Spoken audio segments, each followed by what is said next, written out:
Next, on Beyond the Blockchain, using technology to protect your identity in the crypto space. And that's equivalent of like basically putting your fingerprint on the blockchain. Warren Paul Anderson from Discrete Labs, who's helping build Findora, talks high-tech ways to make sure you don't give your personal info to the bad guys. We have to start having these conversations about like, what does the digital identity mean?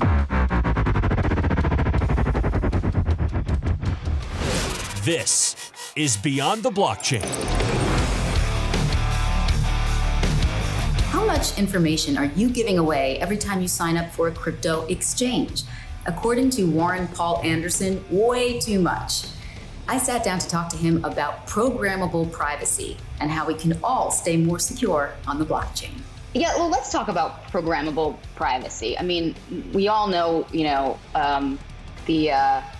I guess the hazards of privacy on the internet, but talk about privacy when it comes to the blockchain. Crypto networks or blockchain networks there's this kind of fallacy in the media in the world that they're anonymous. They're actually not anonymous. Anonymous means that no one knows who's behind it. They're actually something called pseudo-anonymous. So they're semi-anonymous. And what that means is, if I go and create an account at, for instance, Coinbase, launched in 2012. I think I created my first account in 2013 in Coinbase, and they asked for my identity or my personally identifiable information, meaning you upload like a photo of your driver's license, right? Proof of residence or whatever. Yeah. So Coinbase now has my. Exactly. Yeah. And that's important, for what they call KYC and know your customer in the industry to prevent, things like fraud and all that kind of stuff. But what I've now done is I've, associated my identity with a variety of different crypto addresses. So my Bitcoin address, my Ethereum address, you name it. And that's equivalent of like basically putting your fingerprint, right, on the blockchain. And every account that you set up like that, if I go to, a lot of people have more than one exchange account. Every time I do the KYC process and I, leave my identity and it's stored on a centralized database. I'm basically leaving, associating that wallet with my identity. And if you do that over and over and over several years, you can start to, kind of pinpoint, because if I have another wallet that isn't associated with my identity, I withdraw to that wallet.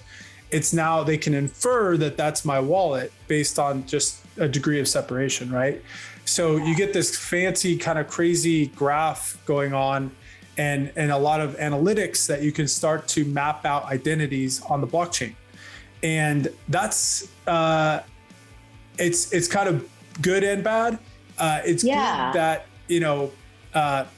for instance, hackers are realizing this. They're realizing that using crypto and blockchain is actually not as anonymous as they thought it was, right? Right. And so they leave like digital breadcrumbs, basically. Exactly. So they're getting caught, and so there's less and less nefarious activity actually that's happening on these blockchains because these bad actors are realizing it's not a good use. It's actually probably easier to use something else. But it's also on the bad side. It's also exposing users and citizens to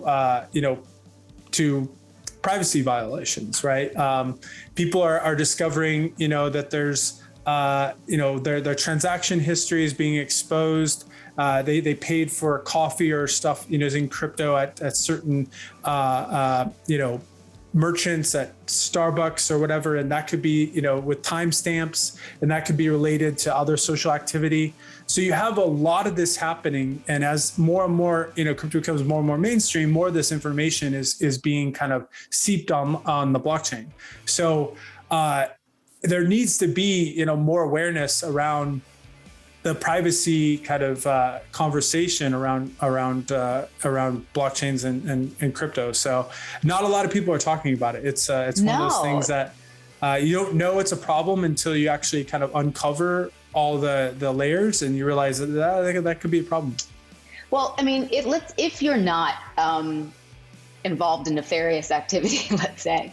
You know, as far as like you leaving a digital print, is it any different than if someone could just trace me based on my credit card transactions or anything else like that you can compare it to in the fiat world right now? Yeah, so like it's a good question. So the credit card companies, you know, kind of have a lot of control over your data. Every time you swipe, you know, your credit card, that gets, you know, there's a merchant that comes up, and credit card companies have privacy policies where they can share that data with other types of businesses, right? But they're kind of in control, right? I can't just look up your card history online, right? I see. But with blockchains, it's public, right? Because all the transactions are public, you have the transaction history here. You have kind of the social society data here, and it doesn't take much to map the two together, right? And I'm not an expert at it, but if I spent a couple of days, I could probably, you know, correlate some interesting data, and people are doing this and they're publishing it. So it's a little scary, you know, what's going on. I'm always warning people, like, it's not fully anonymous. Yeah, I was not aware of that, to be honest with you. I mean, Yeah. Now that you bring it up, it's like, oh yeah, of course you can figure out a way to put it all together. But what do you guys do over at Findora? Like, what is the project all about? I know it started off like as an academic project, right? Yeah, so Findora started off as a research project, actually. You know, some of the early research team at Findora was working on something called bulletproofs. Bulletproofs are a type of cryptography that allows people to share information without actually showing it. Now that sounds like a little bit like magic. How does that happen? So it's kind of bred and built upon this whole very, very niche kind of set of research called zero knowledge proofs. Yeah, yep. I had to Wikipedia that today. Yeah. You'll probably see that come around more. You know, zero knowledge proofs were invented, you know, decades ago, actually. And it wasn't only until recently that they became efficient enough to be useful in applications like financial applications. So zero knowledge proofs, particularly around bulletproofs, you know, they allow users to effectively disclose that they know some information without disclosing any details about that information. And it's done through this thing called a zero knowledge proof. It's a statement of saying, I can prove this, but I don't need to show you any other information. So this becomes really, really useful in the context of financial applications, because you can prove all kinds of things, you know, that have happened without actually revealing all that information. One thing, you know, we use all the time is, for instance, if I need to prove that I'm over, you know, 21, if I'm doing a transaction which requires me to be over 21, I'm, you know, buying a beverage at a whatever, and I have to prove that I don't necessarily need to show them my entire ID with my address, with my, you know, all that, my driver's license number, all that. All they have to do is show them a proof that I'm over 21. And there are computational ways to do that, you know, that can verify that I'm over 21. I don't actually have to reveal what my age is. All I have to reveal is he over 21, you know, 21 or over? Yes, no. And then, you know, show that proof. And in the digital context, that's what we call programmable privacy, right? I got it. So you can limit how much you're exposing. Exactly. So you can actually detail down to the you know, fine detail of how much information you're showing. Is it in like a binary format, yes or no? Is he a resident of California, yes or no? There's all kinds of information that you can do, and you can preserve your privacy and select what they call selectively disclose information about that.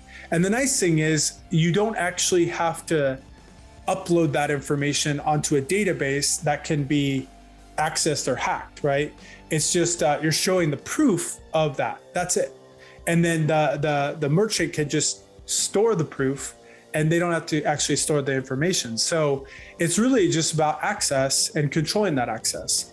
And then I can take it a step further and do things like revoke that access. So if I read online that some merchant was hacked, T-Mobile, for instance, T-Mobile has if they stored all these hashes of this information, I could just revoke T-Mobile's access to my identity, that information, and they no longer have access. Even if a hacker was to access it, they just get a bunch of random numbers that are called hashes that are just the proofs. They're not actually accessing any of the actual information. So zero knowledge proofs kind of empower that type of identity with privacy and selective disclosure.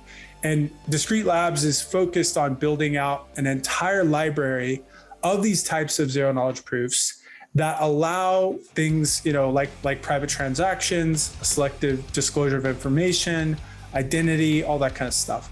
So that's really where we differentiate in the market, because we're building on all this amazing research that's been done. We say we're standing on the shoulders of giants, and trying to advance the state of the art in a very applicable way. Coming up on Beyond the Blockchain. Before I knew it, it was like 6 a.m. I was watching the sunrise. Warren Paul Anderson recalls the moment he decided crypto was his future.